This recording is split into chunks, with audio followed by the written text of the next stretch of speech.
स्वागत है आप सभी का मुराडी एकेडमी पर। और आज हम करने जा रहे हैं 1000 क्वेश्चनों की सीरीज का चौथा पार्ट। तो आइए देखते हैं आज के हमारे महत्वपूर्ण क्वेश्चन। पहला क्वेश्चन है 4 न्यूटन व 3 न्यूटन के दो बल एक ही वस्तु पर विपरीत दिशाओं में कार्यरत हैं, तो कण पर बल का परिणाम होगा। आंसर है 5 न्यूटन, 1 न्यूटन, 7 न्यूटन और 1 न्यूटन व 7 न्यूटन के बीच। तो इसका क्या आंसर होगा? तो आइए हम देखते हैं इसका क्या आंसर क्या होगा। इसका आंसर होगा 6, यानी कि 1 न्यूटन इसका आंसर होगा। जैसे कि ये एक कोई सतह है, उस पर ये एक वस्तु है। यदि इस तरफ 4 न्यूटन और इस तरफ 3 न्यूटन का बल लग रहा है, तो ये वस्तु किस तरफ और जाएगी? तो ये वस्तु पश्चिम की ओर जाएगी, क्योंकि यहाँ पे 4 न्यूटन का बल लग रहा है। तो इसमें जो इसका एक फॉर्मूला होता है,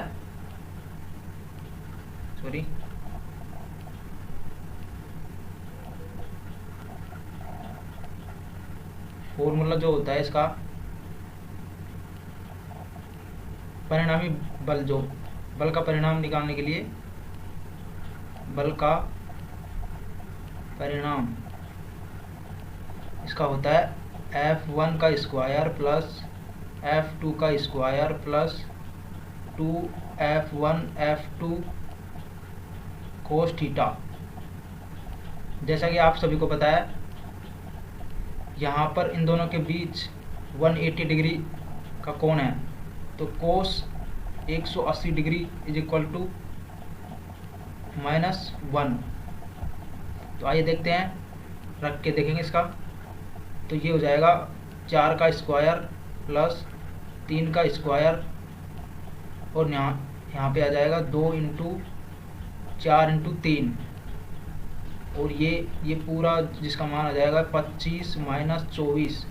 तो इसका आंसर आ जाएगा 1 न्यूटन।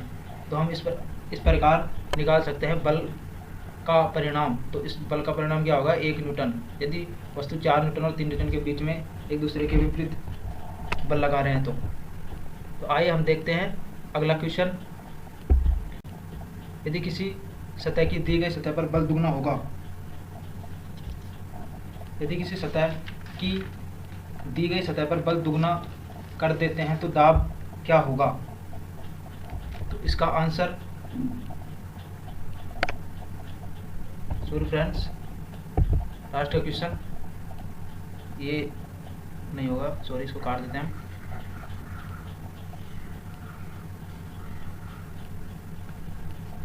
संवेग का मात्रक, संवेग जो होता है P = mv होता है।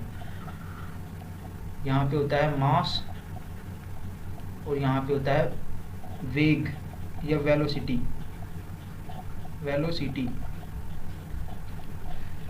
तो यहाँ पे मास कांस्टेंट होता है, तो वेग में परिवर्तन की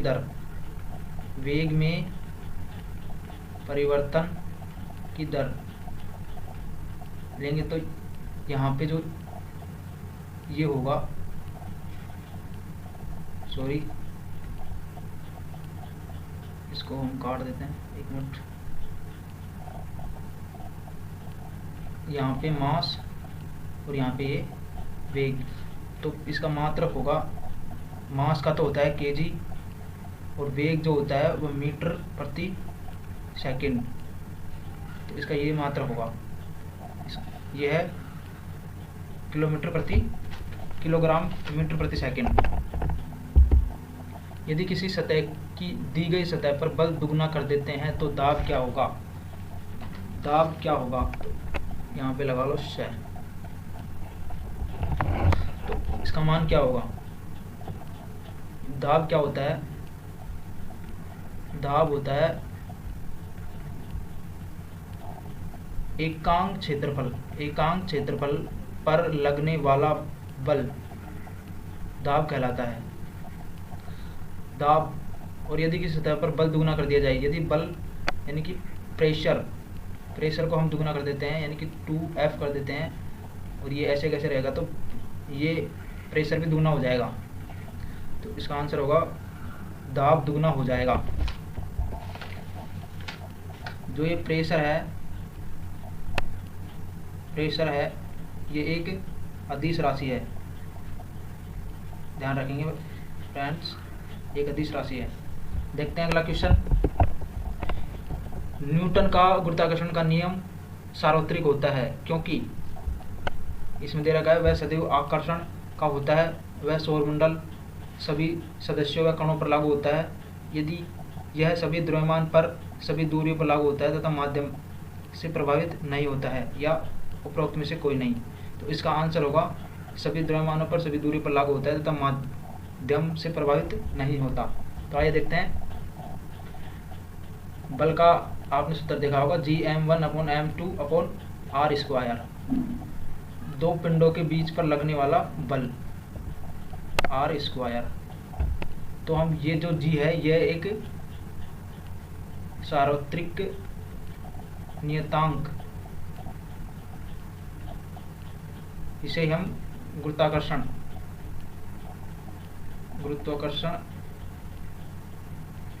नियतांक। तो हम यहाँ पे G का मान निकाल लेंगे, तो ये होगा F(r²/m1/m2)। तो यह दो दूरियों, जो ये दूरी है दोनों के बीच की दूरी, और द्रव्यमान पर निर्भर करता है, तो ये माध्यम पर निर्भर नहीं करता है। तो इसका आंसर होगा 6। देखते हैं अगला क्वेश्चन। 5 किलोग्राम का एक पिंड 10 मीटर प्रति सेकंड त्वरण से सरल रेखा में गतिमान है, पिंड का कार्यरत परिणामी बल होगा। तो आप सभी को पता है F इक्वल टू होता है ma, ठीक है। F m जो होता है वो 5 kg, व e त्वरण दे रखा है हमको 10 मीटर प्रति सेकंड स्क्वायर।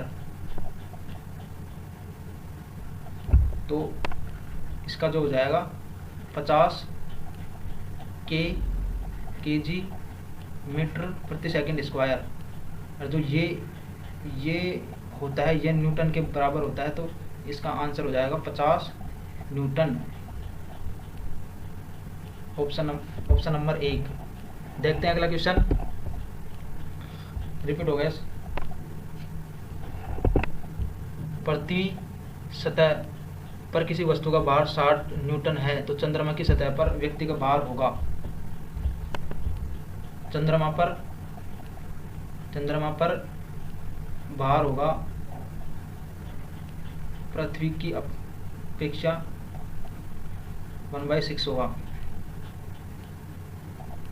तो यदि पृथ्वी पर 60 न्यूटन है पृथ्वी पर, तो चंद्रमा पर 10 न्यूटन होगा। तो इसका answer 10 Newton, option number D इतना है। देखते हैं अगला क्वेश्चन।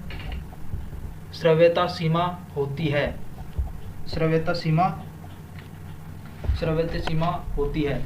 ऑप्शन है 200 हर्ट्ज से 2000 हर्ट्ज, 20 हर्ट्ज से 20,000 हर्ट्ज, 2 हर्ट्ज से 20 हर्ट्ज, और 20 हर्ट्ज से अधिक। तो जो हम सुनते हैं वो इसके मध्य हम सुन पाते हैं 20 हर्ट्ज से 20,000 हर्ट्ज।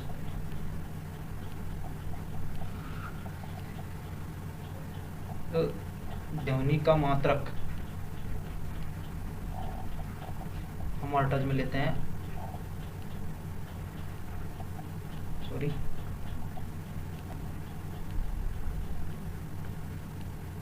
हर्ट्ज। देखते हैं अगला क्वेश्चन। बीरबल साहनी विज्ञान के किस क्षेत्र से संबंधित हैं? पैलियोबोटनी, इसको सही कर लेना, पैलियोबोटनी, रसायन विज्ञान, भौतिक विज्ञान और कंप्यूटर विज्ञान। तो इसका आंसर होगा पैलियोबोटनी। बीरबल साहनी भारत के एक साइंटिस्ट है बॉटनी के, आप सभी को पता है।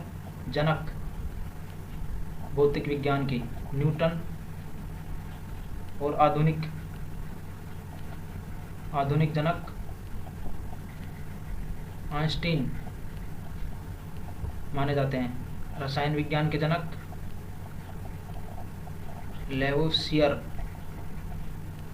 लेवोसियर को माना जाता है। देखते हैं अगला क्वेश्चन। तारा भौतिकी के क्षेत्र में कार्य करने वाले प्रथम भारतीय वैज्ञानिक का नाम है। तारा भौतिकी के क्षेत्र में कार्य करने वाले प्रथम भारतीय वैज्ञानिक है बीरबल साहनी, आइंस्टीन, सत्येंद्रनाथ बोस और मेघनाथ साहा। तो इसका आंसर होगा मेघनाथ साहा तारा भौतिकी के क्षेत्र में कार्य करने वाले प्रथम भारतीय वैज्ञानिक थे। आइए देखते हैं हम अगला क्वेश्चन। भारत का प्रथम चंद्र मिशन चंद्रयान फर्स्ट किस दिनांक को लॉन्च किया गया था? तो 22 अक्टूबर 2008 द्वारा इसरो के द्वारा इसको लॉन्च किया गया था। और इसरो का 1969 में फॉर्मेशन हुआ था। हेडक्वार्टर बेंगलोर। देखते हैं अगला क्वेश्चन। प्लास्टिक सर्जरी के जनक किसे कहा जाता है? प्लास्टिक सर्जरी के जनक किसे कहा जाता है? तो इसका आंसर होगा सुश्रुत इसका आंसर होगा प्लास्टिक सर्जरी के जनक कणाद, जिन्होंने परमाणु के बारे में बताया था। देखते हैं अगला क्वेश्चन। महर्षि कणाद परमाणु की जानकारी कब दी गई? यानी कि महर्षि कणाद के द्वारा परमाणु की जानकारी कब दी गई थी?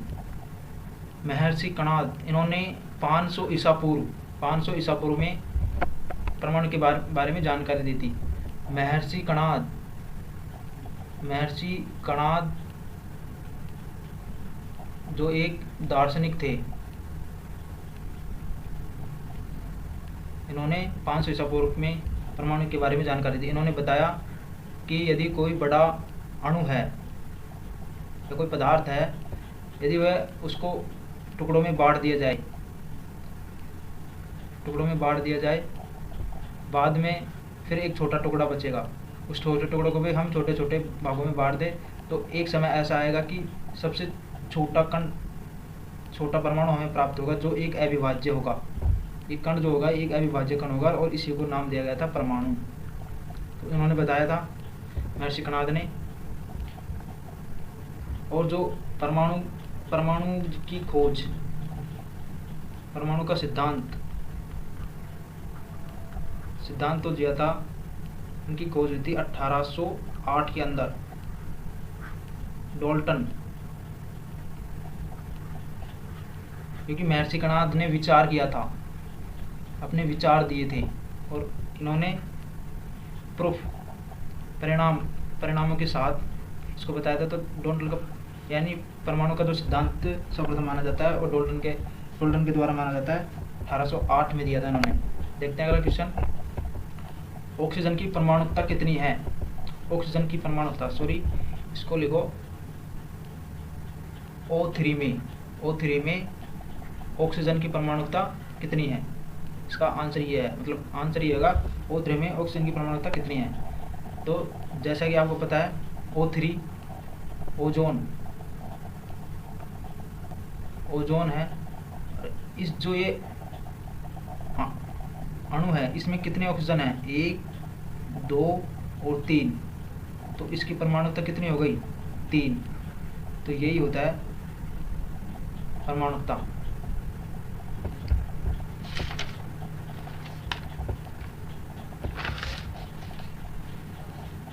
यानी कि परिभाषा, यदि हम परिभाषा लिखे,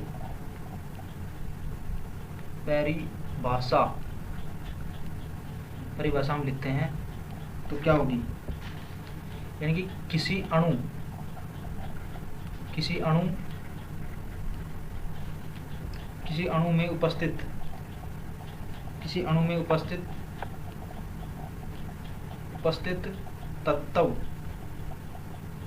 तत्व के परमाणु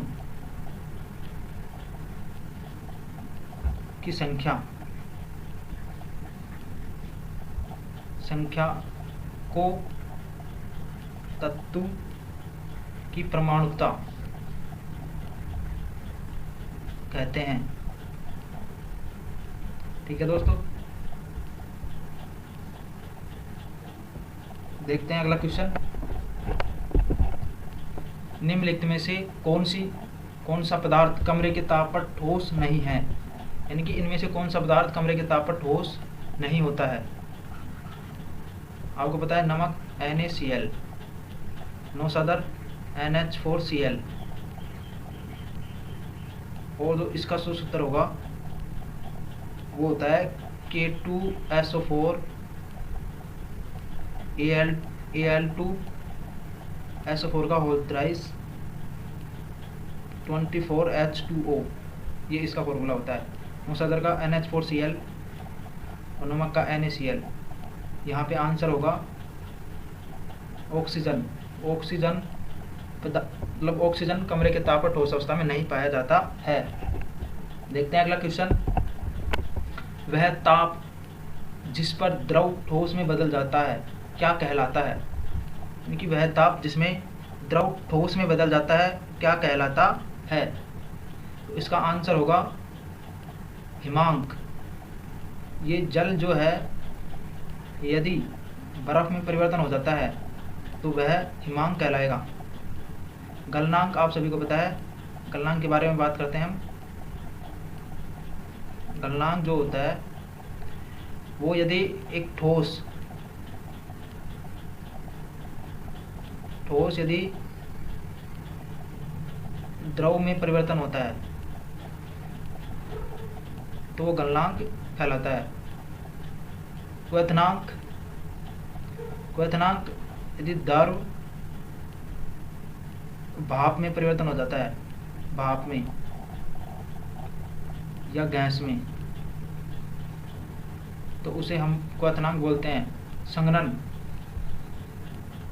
संघनन जो होता है उसमें जो गैस होती है, गैस वह द्रव में परिवर्तन हो जाती है। तो द्रव ठोस में बदलता है, उसे क्या कहते हैं, हिमांक। देखते हैं अगला क्वेश्चन। निम्नलिखित में से कौन सा विकल्प मिश्रण है। तो मिश्रण है पीतल मिश्रण है Cu+Zn, पानी H2O, लोहा Fe और नमक NaCl। जो ये NaCl है ये एक यौगिक, और जो ये यौगिक और मिश्रण दोनों हैं। ठीक है, ये एक तत्व है लोहा। देखते हैं अगला क्वेश्चन। श्वसन वर्णक क्या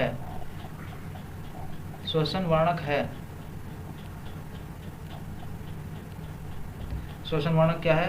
तो श्वसन वर्णक है हीमोग्लोबिन, जिसमें हम द ऑप्शन लिख देते हैं, इनमें से कोई नहीं। इसका आंसर होगा हीमोग्लोबिन। ये एक श्वसन वर्णक के रूप में कार्य करता है। देखते हैं अगला क्वेश्चन। विखंडन का प्रमुख उदाहरण है। विखंडन का प्रमुख उदाहरण होगा, तो विखंडन का प्रमुख उदाहरण होगा स्पाइरोगायरा, जो विखंडन का प्रमुख उदाहरण है। आपको पता है ईस्ट किसके द्वारा होता है, इसका विखंडन किसके द्वारा होता है, तो इसके द्वारा होता है मुकुलन विधि। इसको लिखते हैं हम बडिंग, BUDDING, बडिंग। और अमीबा में होता है द्विविखंडन।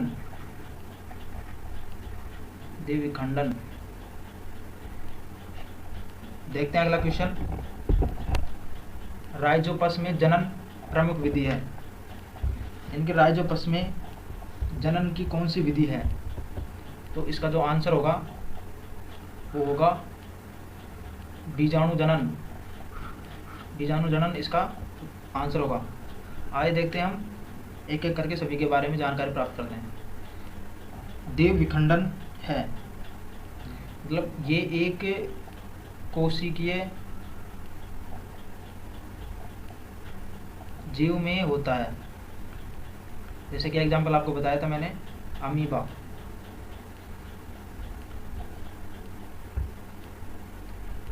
अगर इनका विखंडन हो रहा है तो एक समान जीव उत्पन्न होंगे और आकार में भी समान,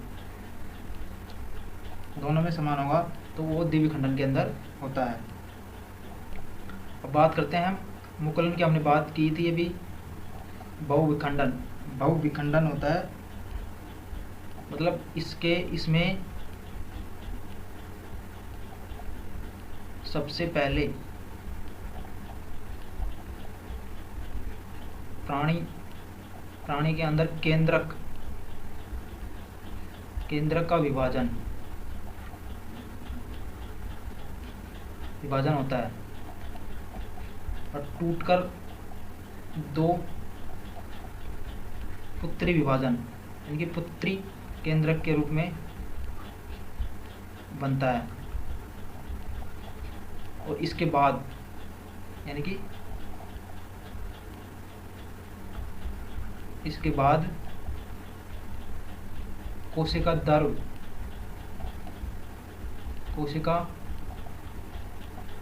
द्रव्य का विखंडन होता है। जो इसका एग्जाम्पल है प्लाज्मोडियम इसका उदाहरण है। मुकुलन क्या होता है वो देखते हैं।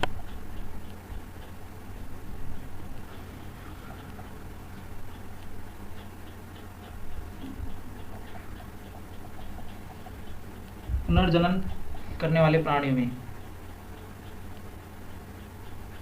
पुनर्जनन करने वाले प्राणी में मुकुलन होता है। एग्जाम्पल है हाइड्रा।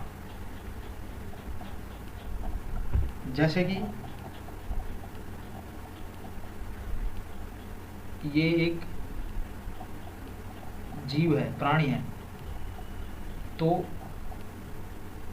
यहाँ से बडिंग होना स्टार्ट होती है यहाँ से। तो अगले में ये जो जीव है ये बड़ा हो जाएगा और आगे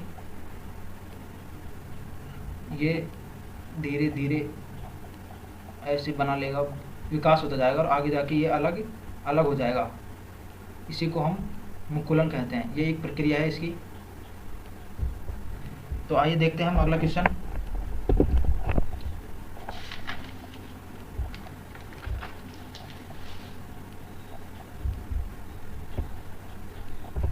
इनकी पादपों की उपापचय क्रिया मुख्यतः आधारित है। उपापचय क्रिया कार्बोहाइड्रेट पर आधारित होती है पादपों की, प्लांट। ठीक है, देखते हैं अगला क्वेश्चन। यूरियोटैलिक उत्सर्जन पाया जाता है। ऑप्शन है अमीबा व मेंढक में, पक्षी व मछली में, मछली व सर्प में और मानव या मेंढक में। तो इसका आंसर होगा मानव व मेंढक में। मानव और मेंढक के अंदर यूरियोटैलिक उत्सर्जन पाया जाता है। देखते हैं अगला क्वेश्चन। किस पादप वर्ग के पादप संवहनी क्रिप्टोगैम्स कहलाते हैं? तो आंसर है टेरिडोफाइटा, अनावर्ती बीज, ब्रायोफाइटा या इनमें से कोई नहीं। तो इसका आंसर होगा टेरिडोफाइटा। जैसा कि पिछले क्लास में मैंने आपको बताया था, वही टेकर व्हिटेकर की पंच अवधारणा, पंच जगत अवधारणा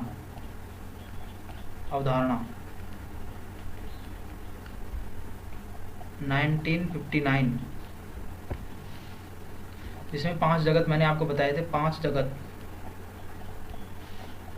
तो उन्हीं के अंदर प्लांट एक जगत है, एक किंगडम है। और प्लांट को हमने 3 भागों में डिवाइड किया था। तो पहला जो होगा वो होगा थैलोफाइटा। ये होता है ब्रायोफाइटा,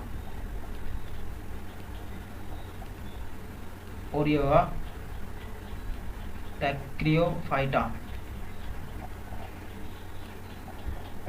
तो थैलोफाइटा, ब्रायोफाइटा और टैक्रियोफाइटा। जो टैक्रियोफाइटा होता है या टैक्रियो, ये आगे इसका डिवाइड हो जाता है, और ये होता है टेरिडोफाइटा।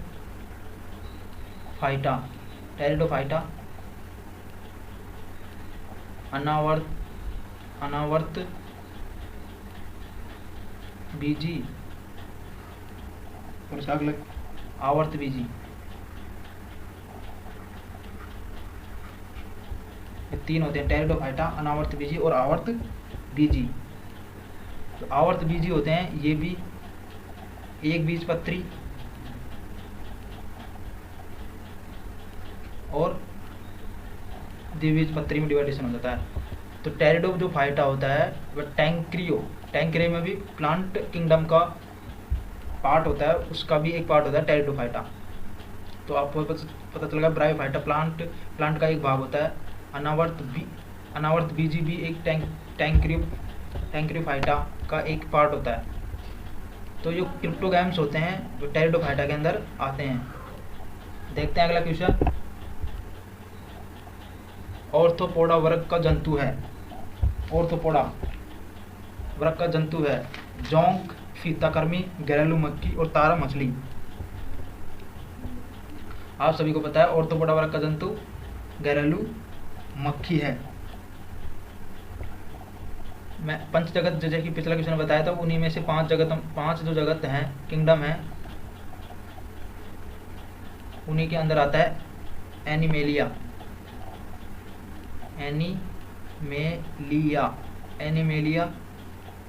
उन्हीं के अंदर एक जगत है। तो इस जगत को भी 2 पार्टों में बांटा जाता है। एक तो होता है नॉन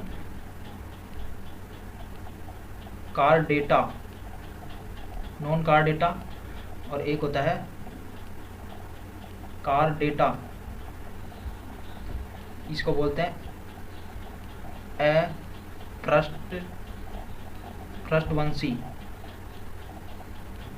अपृष्ठवंशी, इसको बोलते हैं पृष्ठवंशी। ये होते हैं, इनका जो पार्ट होते हैं, पार्ट 8 होते हैं, और इनके जो होते हैं वो 5 होते हैं। और इन्हीं पांचों में ऑर्थोपोडा वर्ग आता है। ऑर्थोपोडा वर्ग। तो ऑर्थोपोडा वर्ग किस किंगडम का पार्ट है? तो एनिमेलिया का एक पार्ट है ऑर्थोपोडा वर्ग। देखते हैं अगला क्वेश्चन। कोशिका की किस कोशिकांग को आत्मघाती थैली के नाम से जाना जाता है? तो इसका आंसर होगा आत्मघाती थैली लाइसोसोम इसका आंसर होगा आत्मघाती थैली। इसको बिजली घर, माइटोकॉन्ड्रिया को बिजली घर के नाम से जाना जाता है। ये माइटोकॉन्ड्रिया कोशिकांग का शक्ति ग्रह कहलाता है। देखते हैं अगला क्वेश्चन। केंद्र की खोज किस वैज्ञानिक ने की थी? ऑप्शन है Robert brown, Robert Hooke, Leeuwenhoek और स्लाइडेन। तो इसका आंसर होगा रॉबर्ट ब्राउन ने कोशिका की खोज की थी। रॉबर्ट हुक ने कोशिका के केंद्र की खोज रॉबर्ट ब्राउनर, रॉबर्ट हुक ने 1665 में कोशिका की खोज की थी। ल्यूएनहॉक जीवित कोशिका की खोज, जीवित कोशिका की खोज ल्यूएनहॉक ने की थी। और जो ये सिद्धांत दिया था कोशिका सिद्धांत, कोशिका का सिद्धांत, कोशिका का सिद्धांत जो दिया था एक तथा स्वान और एक वह स्लाइडन, जैसे कि ये स्लाइडन, इन दोनों ने मिलकर कोशिका का सिद्धांत दिया था। ये दिया था 1838 से 39 के बीच में। देखते हैं अगला क्वेश्चन। निम्न में से जन्मजात रोग नहीं है, जन्मजात रोग नहीं है, तो इसका आंसर होगा इनमें से कोई नहीं, इनमें से कोई नहीं। कुष्ठ रोग जो होता है यह एक बैक्टीरियल डिजीज है, बैक्टीरियल डिजीज है एक। Malaria, protozoa, chicken pox virus के द्वारा होता है। देखते हैं अगला क्वेश्चन। निम्न में से वायु प्रदूषक नहीं है, कौन सा वायु में प्रदूषण नहीं करता है? ऑप्शन है कक्षीय गैसें, SO2 sulphur dioxide, sulphur dioxide, carbon dioxide,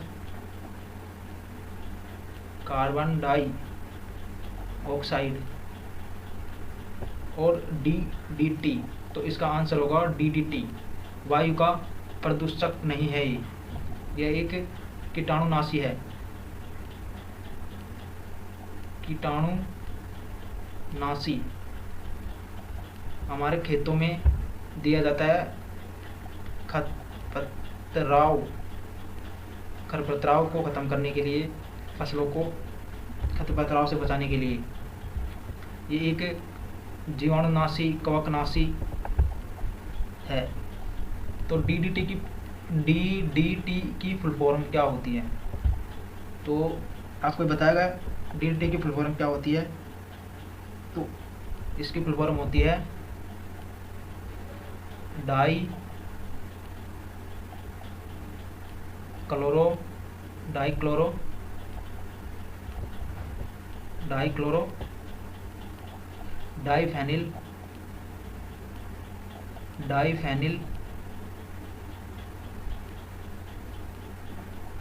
diphenyl ट्राइक्लोरोएथेन। इसकी फुल फॉर्म है डाइफेनिल ट्राइक्लोरोएथेन, जो इसको सर्वप्रथम बनाया था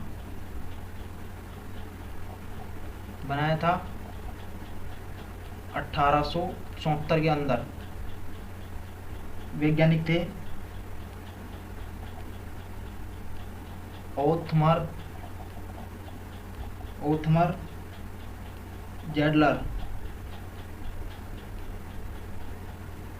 जेडलर, एक ऑस्ट्रेलियन साइंटिस्ट थे जिसने DDT का फॉर्मेशन किया था या बनाया था। देखते हैं अगला क्वेश्चन। पारिस्थितिकी तंत्र शब्द की रचना किसने की? पारिस्थितिकी तंत्र, तो उनका नाम था टैंसले ने पारिस्थितिकी तंत्र की रचना की थी। थैंक यू सो मच हमारे वीडियो को देखने के लिए। ऐसे वीडियो को प्राप्त करने के लिए हमारे चैनल को सब्सक्राइब करें, लाइक करें और ज़्यादा से ज़्यादा शेयर करें।